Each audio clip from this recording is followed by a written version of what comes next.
Delhi Tel Aviv সম্পর্ক এখন আর শুধু কূটনৈতিক সৌজন্যে সীমাবদ্ধ নেই। এটি প্রতিরক্ষা, সাইবার নিরাপত্তা, কৃত্রিম বুদ্ধিমত্তা ও উন্নত ক্ষেপণাস্ত্র প্রতিরক্ষা প্রযুক্তিতে বিস্তৃত।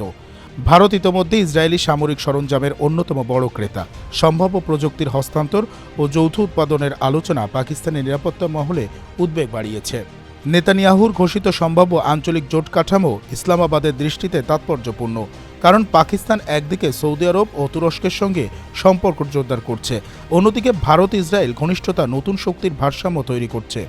বিশেষজ্ঞদের মতে সরাসরি সংঘাতের আশঙ্কা কম হলেও গোয়েন্দা সহযোগিতা ও প্রতিরক্ষা প্রযুক্তিতে অগ্রগতি আঞ্চলিক প্রতিযোগিতা তীব্র করতে পারে।